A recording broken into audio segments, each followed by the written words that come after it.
I pledge allegiance to the flag of the United States of America and to the federal republic for which it stands, one union, under God, inviolate, with liberty and justice for all.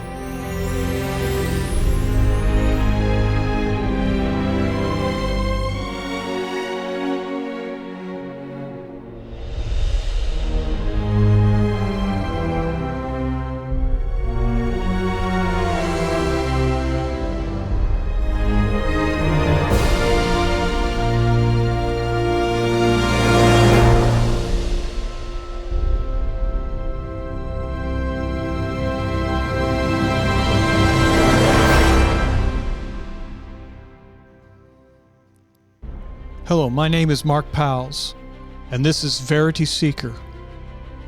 So what is the mission of Verity SEEKER? Well, by definition, verity, a true principle or belief, especially one of fundamental importance. Truth. Seeker, a person who is attempting to find or obtain something. That's how I came up with the name Verity SEEKER. This podcast will be dedicated to finding the truth. We will attempt to find the truth, but you ask, what qualifies me to determine truth? Well, I have no qualifications. That makes me the gatekeeper of truth. What I can say is that evidence, common sense, history, and the laws of nature or natural law can determine an absolute truth. Most things in and of this realm are clearly an absolute truth and painfully non-negotiable in many cases, and we must reconcile with that truth. For example, if I hold this eraser and release it, it will fall. That is an absolute truth. There are things in this realm that you can't negotiate with. Okay? You can try to circumvent it. You can try to change it. But in its rarest form, there is an absolute truth. As with all things discussed here, with Verity SEEKER, natural laws will be our compass. It's that gut feeling that lets you know that something's not right, and it is up to you to take something that is of evidence that will help you come to a conclusion of finding absolute truth. Today we're going to learn the truth about our state's constitution. Since I am a citizen of the great state of Kansas, this will be our topic. Now, to set the stage, I just want to summarize our current problem here in Kansas. Sometime after January 2020, we were told that a pandemic was unleashed upon the earth. Although most counties across Kansas were not affected by this horrible virus that was supposed to kill millions of Americans, our current governor declared an emergency in Kansas, and our state's legislature handed her all powers as commander-in-chief over the entire state under the Kansas Emergency Powers Act. This statute, although completely unconstitutional, is designed to provide temporary unconstitutional powers to a governor, in the case of disastrous situations, not an emergency or pandemic. Upon receiving these temporary unconstitutional powers, this governor sent the entire legislative body home and proceeded to shut down our schools through the State Board of Education and Kansas High School Activities Association, then ordered businesses, churches, and entertainment venues to shut down, while exempting those businesses deemed essential only by this government. From the beginning, I have personally pushed back against our Kansas legislature, governor, Board of Education, and the Kansas High School Activities Association. By the way, the Kansas High School Activities Association is not a taxpayer-supported entity, yet they control all of our children's public school activities. And trust me, they have more control over your school than you do. All I can do is take you through the document that your elected representatives, governor, and justices are bound by oath to obey, and the truth will be revealed to you. Remember, natural law is our compass. If there is a standard by which one is bound by oath to obey, then that is the law that must be followed. If it is not obeyed, then it is outside of that law and is a void or illegitimate act. Before we get into the Kansas Constitution, let's be clear about a few things. States are sovereign countries. Your state, Kansas, is one of 50 sovereign independent countries. Now let that sink in for just a minute.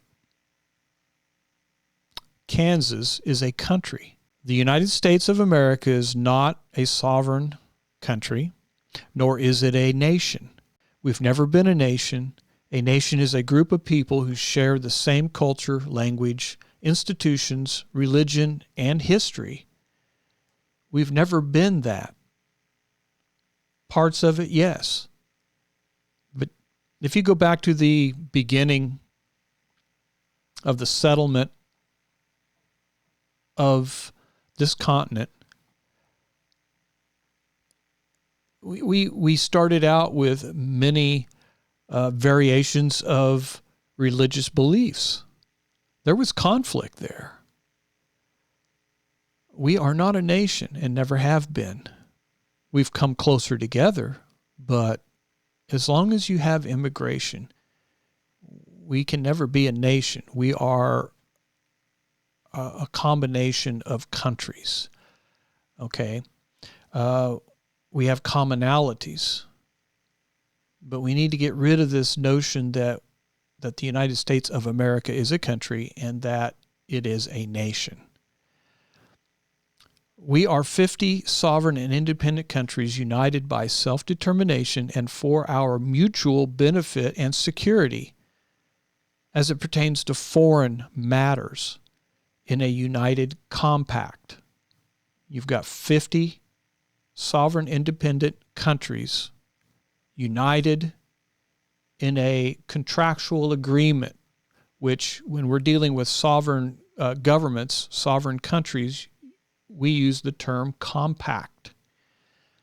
A compact is similar to parties in a contract, and therefore the parties to this contract must obey the requirements listed in this contract, or in the case of countries, the compact.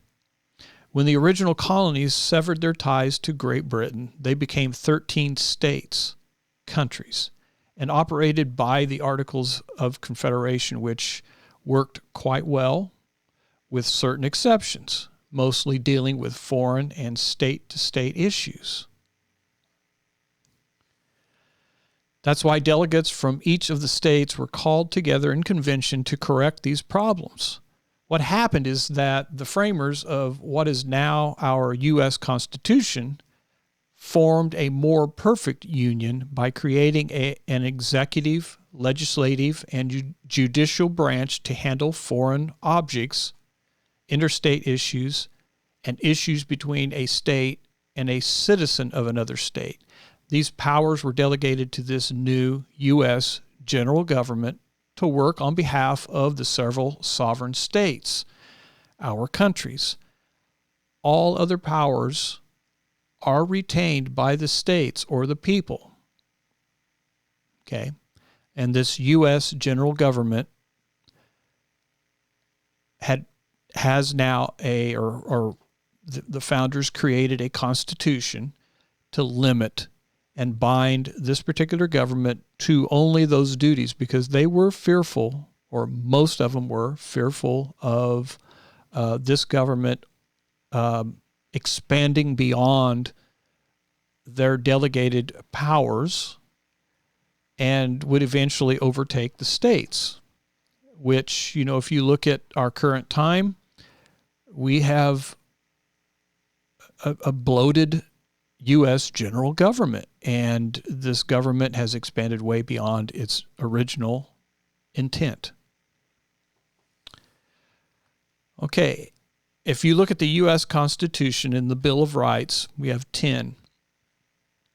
And of course, the Bill of Rights had to be put in there in order to get all of the states to sign on to the Constitution. If the Bill of Rights wasn't put in the U.S. Constitution, we may not have a Constitution, and we may not have created this new improved central government. Okay? The 10th Amendment says the powers not delegated to the United States by the Constitution nor prohibited by it to the states are reserved to the states respectively or to the people. Okay, so even the founders in that Bill of Rights recognizes state sovereignty.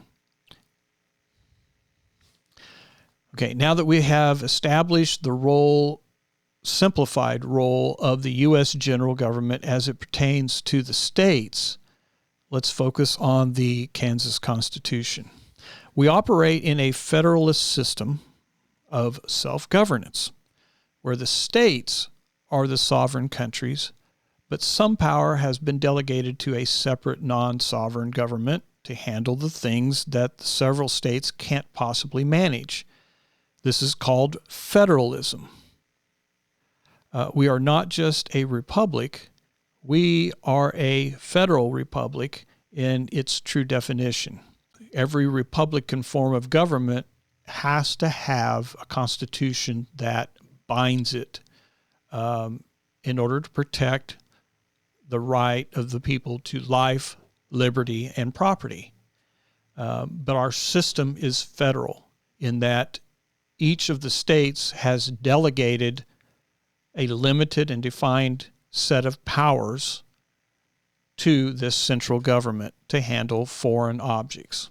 Each state in its united compact must operate using that republican form of government and bound by their constitutions. I want to talk about democracy.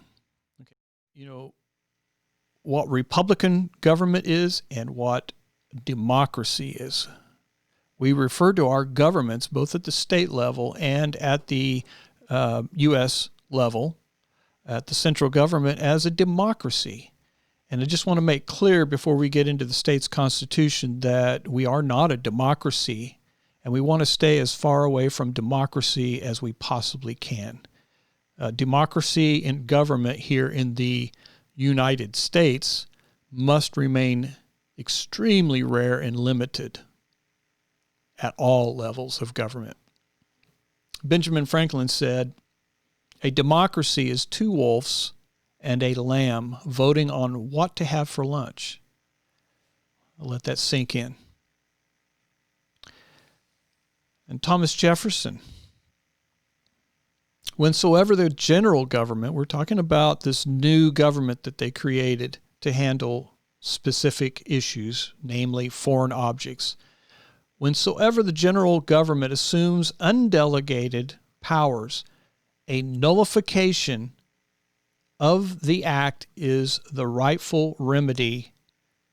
Okay? And what that means is that if you have your own state government squared away, you have your own house in order, your own state, your own country in order, your representatives, your state representatives will understand what their purpose is when something like this happens in the U.S. general government. Right now, they have no clue because they don't know the truth.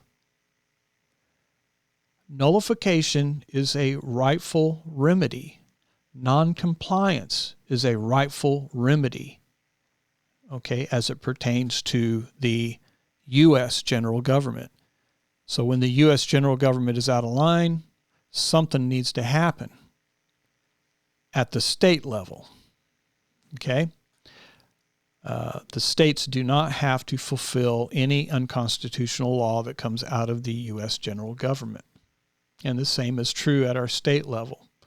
If your state government is behaving unconstitutionally and there is legislation that you know is unconstitutional and can prove it, you should nullify it.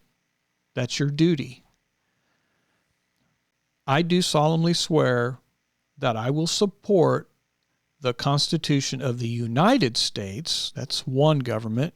It is considered the supreme law of the land because it is the central government that is part of this binding compact. And it deals with foreign objects, state-to-state issues, and a state and a citizen of another state, those types of issues. So it's very foreign. It has nothing to do with the jurisdiction within state affairs. Okay? So, the states, the government officials within the states have to obey that jurisdiction as part of their compact agreement. Okay, I do solemnly swear that I will support the Constitution of the United States as it pertains to its enumerated and delegated powers, and the Constitution of the state of Kansas. That means that in my country, Kansas, if I'm a public servant, if I have been elected to office, I swear this oath, which means that I need to understand what I'm taking an oath to as it pertains to the U.S. general government's Constitution. And I also need to know what I'm taking an oath to in my own state's Constitution, and faithfully discharge the duties of, House, Senate, Governor, Supreme Court, Kansas Supreme Court Justice, whatever. So help me God. Okay? When you take an oath to that, you better know it. Know what these documents are. Now notice that it did not say anything about a statute. It didn't say anything about an act that was written and ratified by the legislature. You're taking an oath to the Constitution of the United States and to the Kansas Constitution. And that's it. That's what our government officials are bound to. If they don't follow that, it's an impeachable offense. Okay. And then it kind of summarizes here, impeachment defined. And impeachment is the prosecution by the House of Representatives. Notice that this is not a prosecution by the governor or by the judicial branch of the state of Kansas. It's by the House of Representatives. It is sent before the Senate, and it is of the governor or another officer, okay, under the Constitution. And this is for misdemeanor while in office. Okay?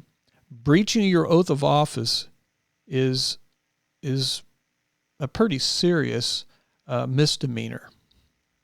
Okay? Because you've taken an oath to it. Articles of impeachment. The articles of impeachment are the written accusation of the officer drawn up and approved by the House of Representatives. Notice, it originates in the House of Representatives, not any other branch of the government. Okay, now, when the state of Kansas was chartered, of course, the process of chartering a new country, a new state, every state would be chartered as a new country on the same level as all of the other original states. But that process has to be completed by Congress, the U.S. Congress.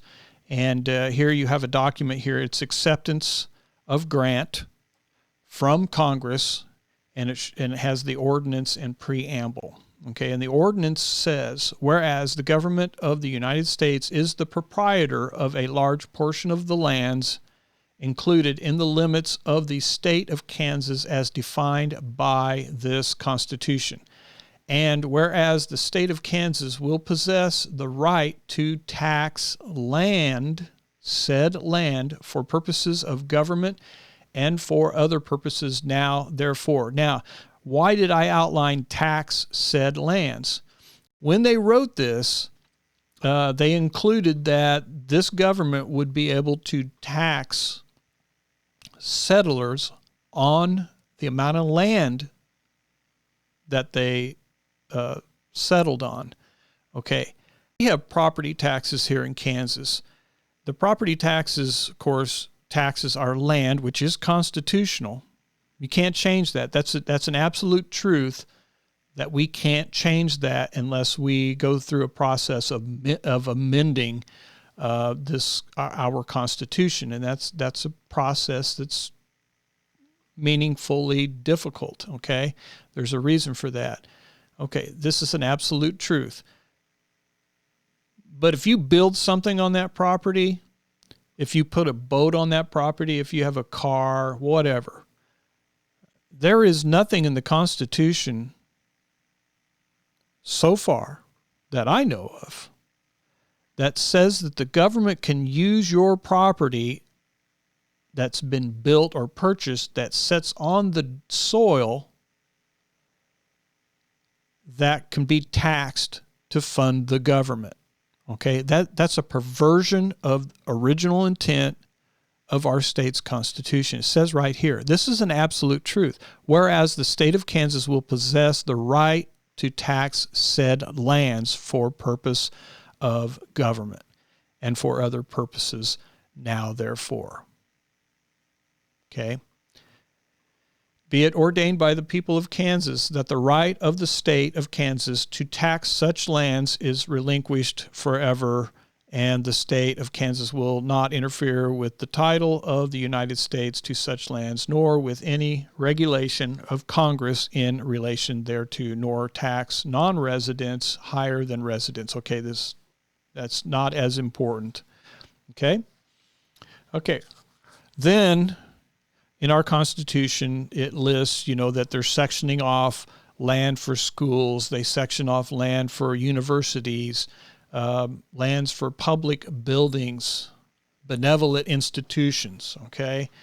And then it goes on, salt springs and mines, proceeds to schools, school lands, selection of lands, okay? This is all just general stuff in the beginning when this new country was chartered. Okay, then we get to the preamble. It says here in the preamble of the Kansas Constitution, we, the people of Kansas, grateful to Almighty God for our civil and religious privileges in order to ensure the full enjoyment of our rights as American citizens, do ordain and establish this Constitution of the state of Kansas with the following boundaries to wit. Okay, then they talk about boundaries. Okay. Then we get into the Bill of Rights. This is the core of what we want to discuss, because in the Bill of Rights listed in the state of Kansas Constitution, you're going to learn some truths that maybe you didn't expect. And by reading through the Bill of Rights, you are going to see very clearly that violations have been committed. Okay? I'm going to state it very clearly that your government is operating outside of the Constitution, and your rights have been infringed upon repeatedly, and it is not getting any better. It is getting worse. And that's a truth that cannot be avoided. We have to come to terms to this fact. Okay? All right, the Bill of Rights. The first one on the list for the Bill of Rights.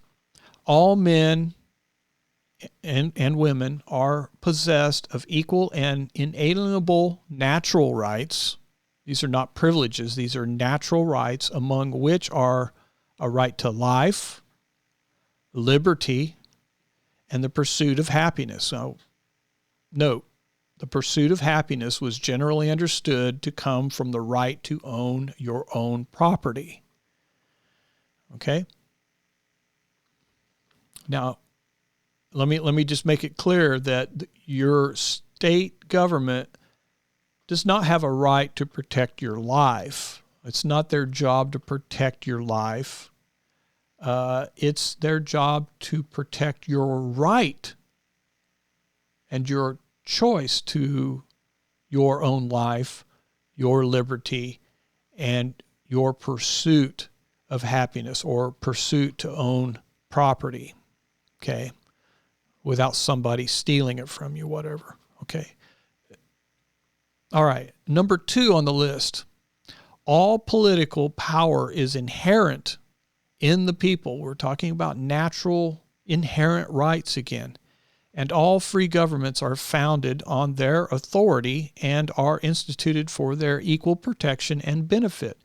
No special privileges or immunities shall ever be granted by the legislature, which may not be altered, revoked, or repealed by the same body. And this power shall be exercised by no other tribunal or agency. Now, how many times has your state legislature been sued by another branch of your state's government? You've got the judicial branch telling the legislator how much money they can or cannot appropriate to our schools, to fund the schools. You've got governors dictating what they can and cannot do, okay? Your legislature is your direct representative for this government, and I can tell you we're not going to get to the articles in this first part. We're just talking about the Bill of Rights right now, but when we get into the articles where it discusses the power of each branch, you'll find out that your governor has no power to delegate anything. Your governor is part of the executive branch, which means they execute the laws that your legislature create, okay, and pass into law. Now, everything that they create must be constitutional. And again, it's not always constitutional. We need to fix this problem. And hopefully by doing this podcast and going through the Constitution like this, you're going to now have record of this. You can look at it anytime you want and review. Okay? So, and it also here in this one, number 2 of your Bill of Rights here in the state of Kansas, you can't play favorites. Your government can't play favorites. They can't have conflicts of interest. They can't serve their lobbyists. They have to serve the general. They have to do things that are in general going to serve the public and protect their rights to life, liberty, and property. Okay.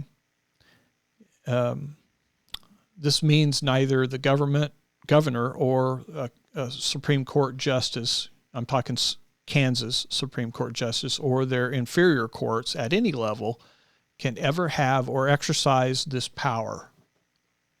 Period.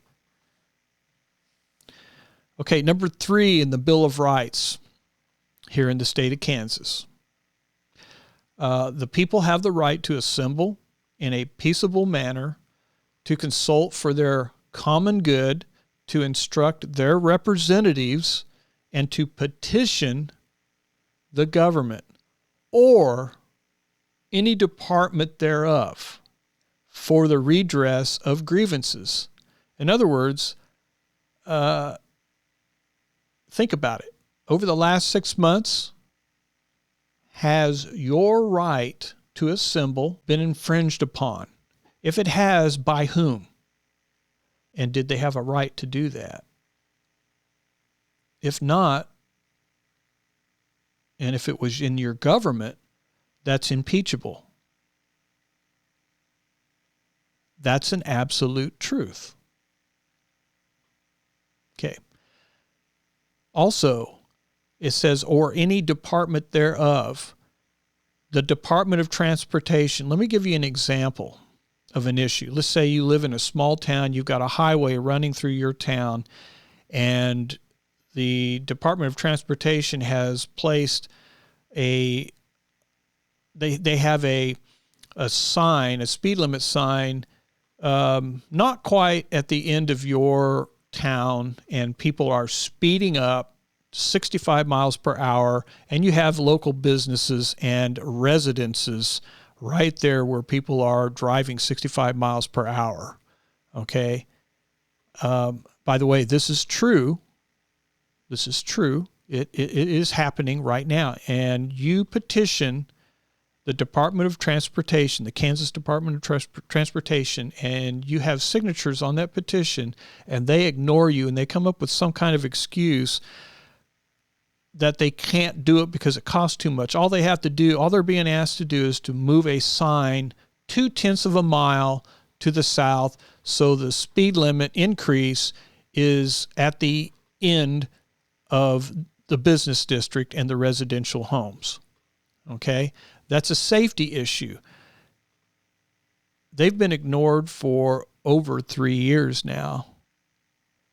Now, how difficult is it and how expensive is it to move a speed limit sign 0.2 of a mile, put it in the ground, and then that way people aren't speeding up and driving 65 miles per hour while still in a residential area and a business district. Okay?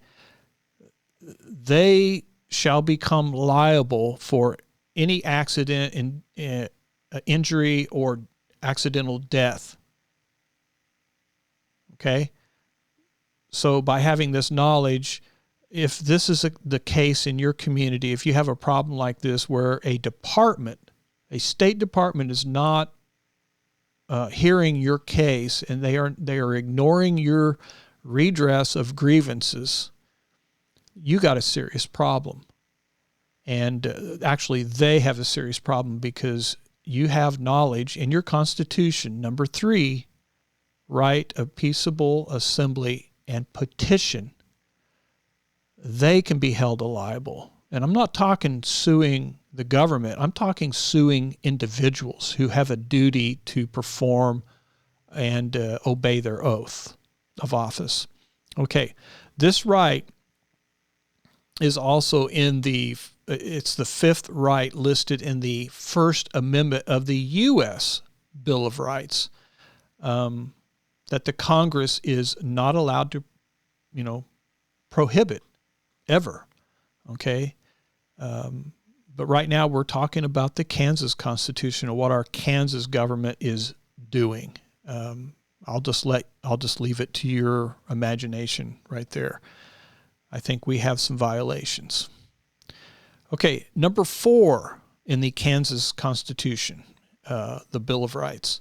A person has the right to keep and bear arms for the defense of self, family, home, and state, for lawful hunting and recreational use, and for any other lawful purpose. Okay, let me stop right there. If I'm defending myself, my family, and my home, or my state, I should have the right to any kind of weaponry I need to defend myself, not only from an intruder, insurgents, rioters, or government. Okay? But standing armies in time of peace are dangerous to liberty and shall not be tolerated. And the military shall be in strict subordination to the civil power. So for example, your National Guard is a military. It's actually a standing army, and it needs to be controlled by the civil power. Now, if your civil power is corrupted, we have problems. And that's why we always need to remain vigilant.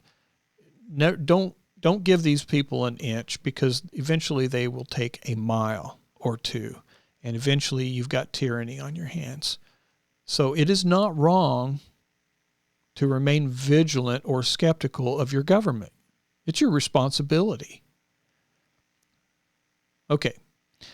This is similar to the Second Amendment in the U.S. Constitution, a well-regulated militia being necessary to the security of a free state. The right of the people to keep and bear arms shall not be infringed. Okay, so not only is this protected in our state, in our fourth of the Bill of Rights, but it's also listed as the Second Amendment in the U.S. Constitution. Remember, we have two governments here. We have a federal government, and they have the Bill of Rights listed in theirs with, they're in a different order, okay? But here in your state's constitution, you can't be quoting Second Amendment when actually it's number 4 if you're dealing with a state matter, okay? Learn your state's constitution and learn the Bill of Rights that pertains to your country, okay? Kansas. And for each state, they're going to be listed differently, but they all pretty much say the same thing. All right. Moving on. Number 5, trial by jury. The right of trial by jury shall be inviolate. Inviolate means it cannot be violated by a court or any government, okay? This is similar to the Sixth Amendment of the U.S. Constitution, where it says, in all criminal prosecutions, the accused shall enjoy the right to a speedy and public trial by an impartial jury of the state and district wherein blah, blah, blah. Okay, remember, the U.S. Constitution applies to cases under federal jurisdiction, and we have our own. Okay? Now, are our trials speedy? Not really. So we have a problem. We need some reform there, don't we? Okay, so think about that. That's a truth. Okay, the right of trial by jury shall be inviolate, meaning it shall not be violated. If it's a federal issue, they even list that it needs to be a speedy and public trial. Okay, this will be addressed again, I believe. All right, number 6 is, it's a no-brainer. Okay. There shall be no slavery in this state and no involuntary servitude except for the punishment of crime, whereof the party shall have been duly convicted. Okay? That's a no-brainer. Then we have number 7. The right to worship God according to the dictates of conscience shall is a strong word, shall never be infringed. That's non-negotiable. Nor shall any person be compelled to attend or support any form of worship, nor shall any control of or interference with the rights of conscience be permitted, nor any preference be given by law to any religious establishment or mode of worship. No religious test or property qualification shall be required for any office of public trust, nor for any vote at any election, nor shall any person be incompetent to testify on account of religious belief. Okay, let me go back. Worship God according to the dictates of conscience shall never be infringed. Nor shall any control of or interference with the rights of conscience be permitted. Now, in the last 6 months, has anyone in government infringed upon number 7. I'll just leave that up to you. If they have, then they should be impeached today. Number 8, habeas corpus. The right to the writ of habeas corpus shall not be suspended. There's that word again, shall. That's non-negotiable. Unless the public safety requires it in case of invasion or rebellion, is a pandemic or an emergency or a tornado that tears up one town or even 2 towns. Is that an invasion or rebellion? I don't think so. Okay, so habeas corpus. Okay, let's go through the definition. A writ, it's Old English terminology here. It's one's authority to do something. That's a writ. Habeas corpus, a writ requiring a person under arrest to be brought before a judge or into court, especially to secure the person's release unless lawful grounds are shown for their detention. People need due process. The government can't just snatch you off off your property and tuck you away someplace without due process and keep you there indefinitely. All right? Can't happen in the U.S. government, and it can't happen here in your own country, the state of Kansas. All right. All persons, number 9, all persons shall be bailable by sufficient securities except for capital offenses, where proof is evident or the presumption great.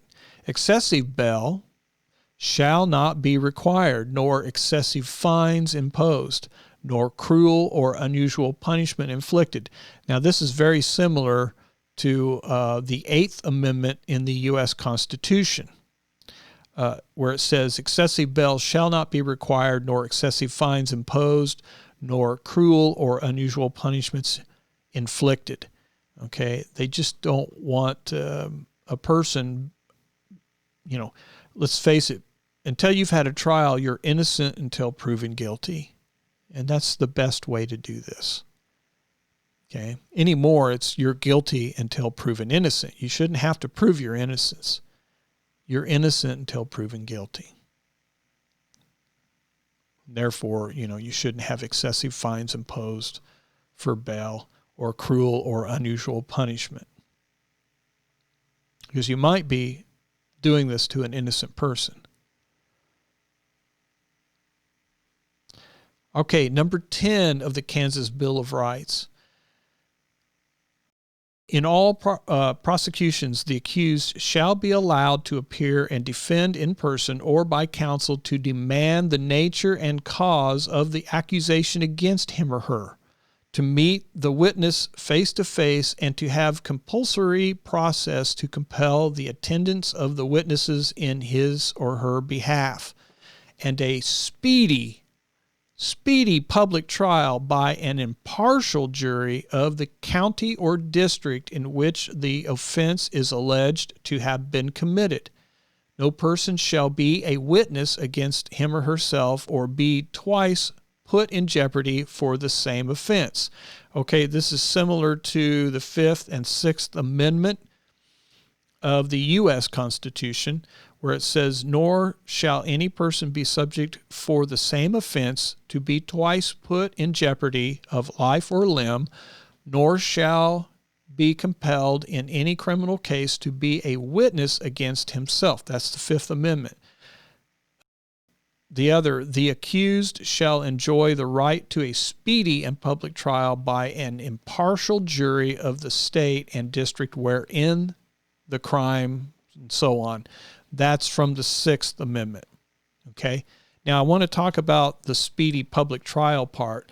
How many people actually get and are guaranteed a speedy public trial anymore? Okay. If not, then we have a problem in our judicial system, and people are soaking the public of funds by dragging these trials out forever. And our attorneys are to blame for this. I'm sorry. I have friends who are attorneys and they're good people, but I'm sorry. It's all, some of them just, the system drags these out, and I think it's about money. Okay. We have a guarantee to a speedy trial. We need to get to the bottom of it quickly. And if our judicial system is not honoring that number 10 right in the Bill of Rights, then we, the people, need to challenge that. We need to reform that. If you're not aware of it, then how do you expect to secure that right? And I'm guaranteeing you, by the time people get done with these trials and they drag on for years, sometimes decades, no one can afford to do that. And they know that. Who benefits from that? The attorneys, the lawyers, these law firms.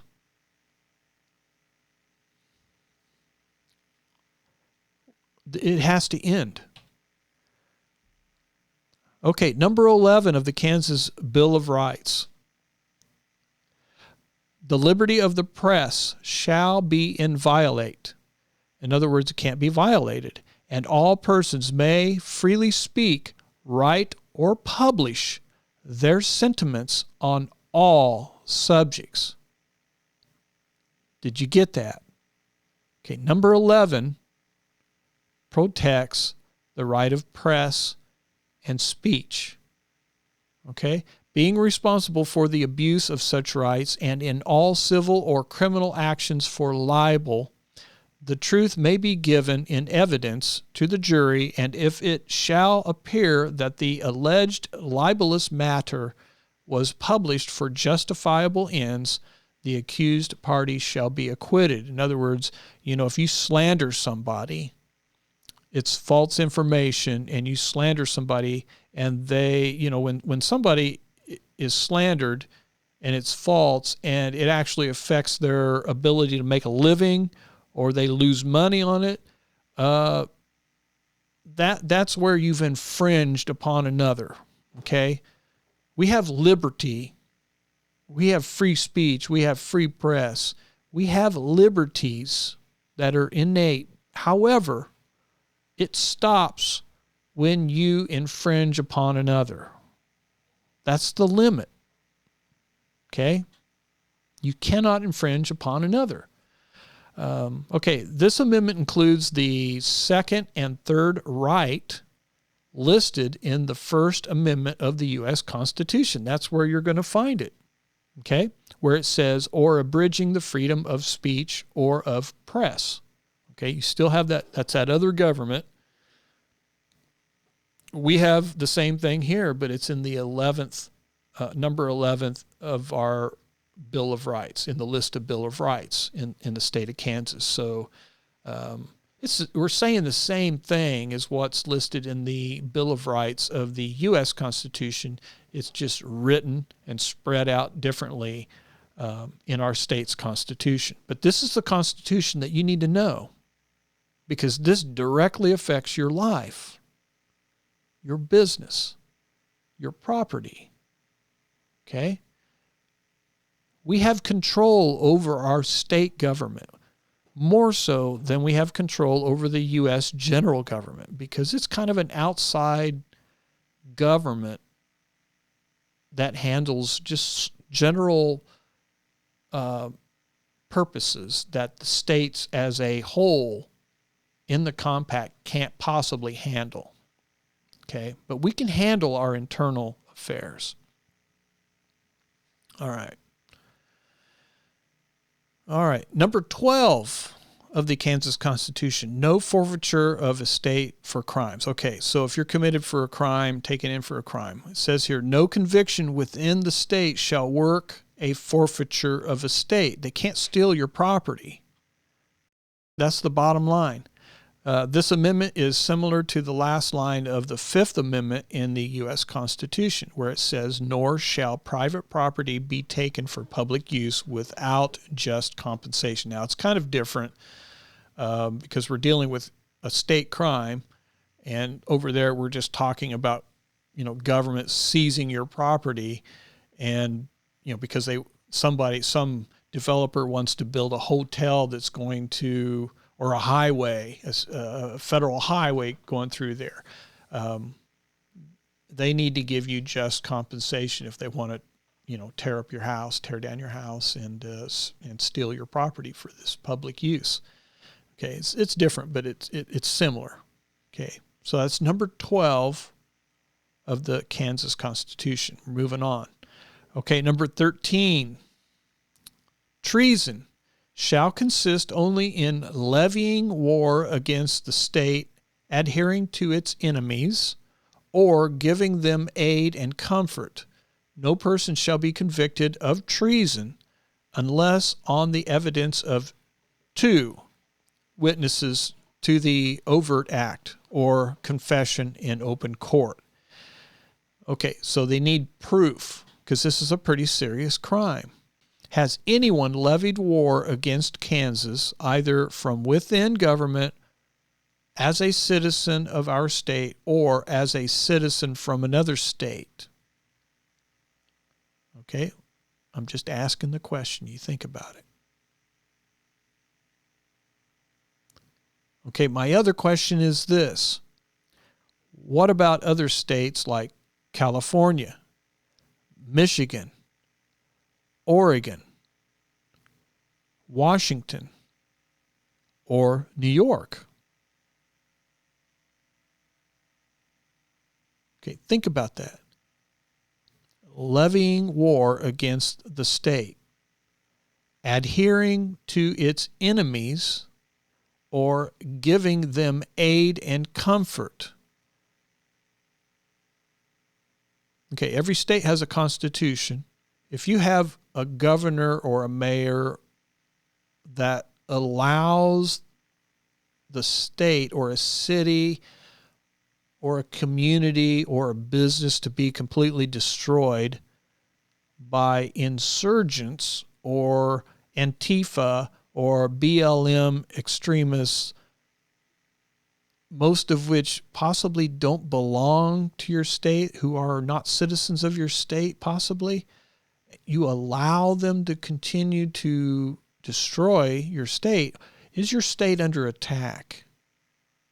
Has war been levied against your state? And are you being an accessory to that war? Okay, I'm just asking the questions. You think about it. Okay? Number 14 of the Kansas Bill of Rights. All right, this is a no-brainer. No soldier shall, in time of peace, be quartered in any house without the consent of the occupant, nor in time of war, except as prescribed by law. All right, this is exactly the same as the Third Amendment to the U.S. Constitution. All right, it's just something that we don't do. All right. Here's number 15. The right of the people to be secure in their persons and property against unreasonable searches and seizures shall be inviolate, and no warrant shall issue but on probable cause, supported by oath or affirmation, particularly describing the place to be searched and the persons of property to be seized. Now, what's a reasonable or unreasonable warrant? Take a look. Similar to the Fourth Amendment to the U.S. Constitution, what is an unreasonable search? The answer is any search without probable cause. You got to have that in the warrant. A search not supported by oath or affirmation. It has to be in there too. A warrant that doesn't specifically describe the places to be searched. That has to be in there.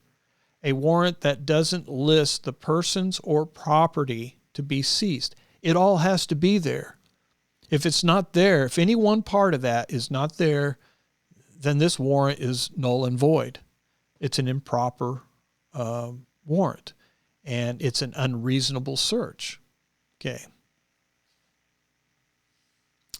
16, no person shall be imprisoned for debt except in cases of fraud. Simple.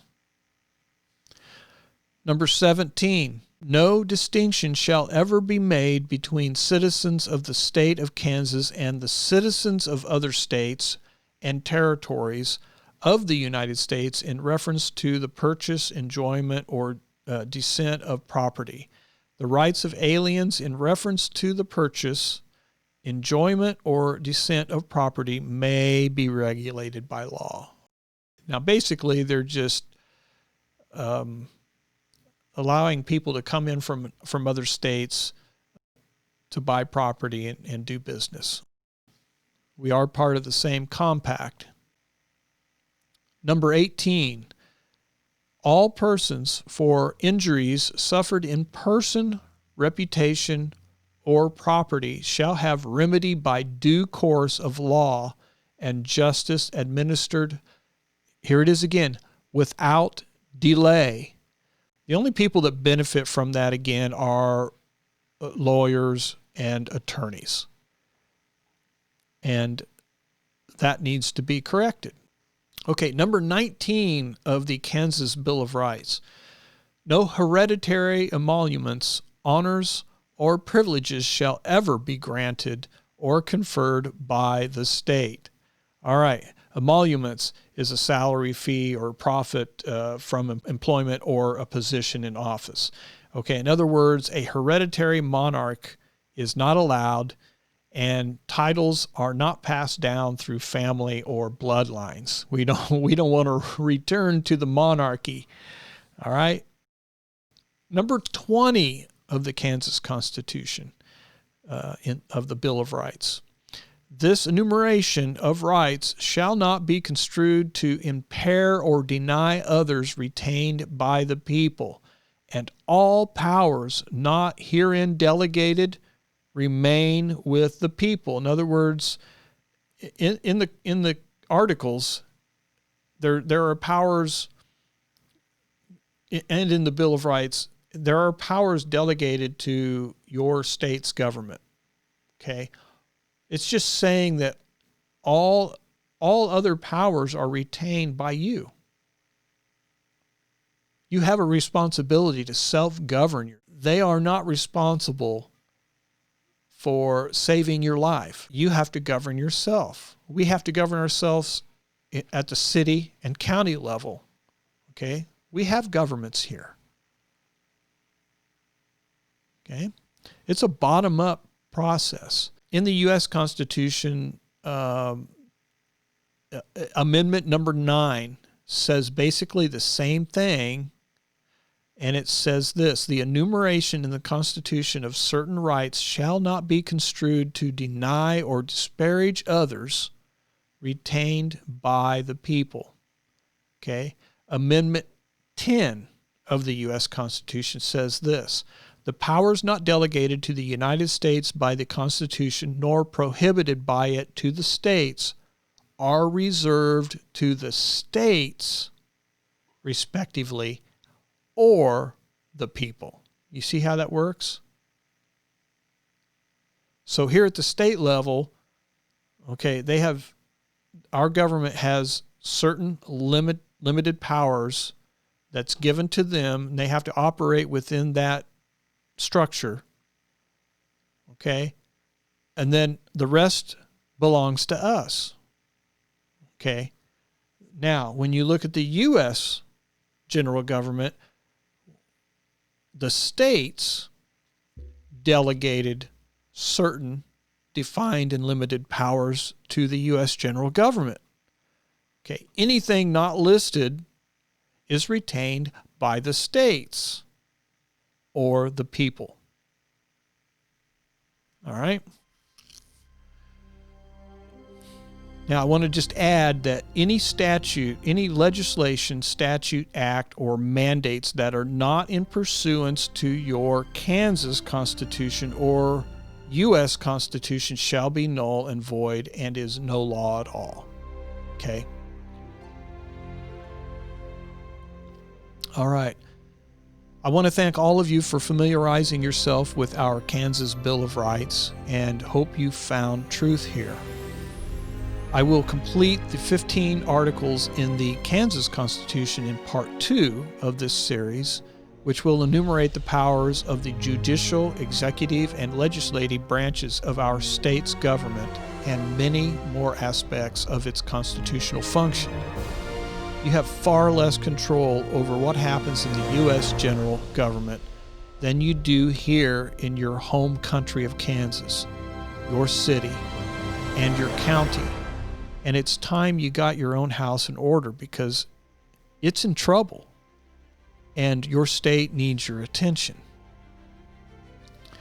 I'm going to leave you with a couple of quotes by George Orwell.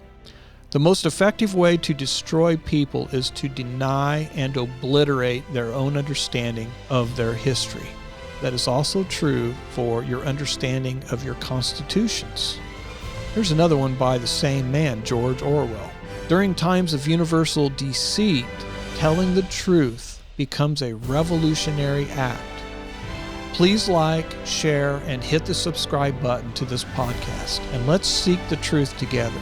If you would like to help support my efforts, please send your financial support payable to MP Vantage Solutions, LLC, and mail your comments, questions, and support to Verity, SEEKER, P.O. Box 291, Garnett, Kansas 66032-0291.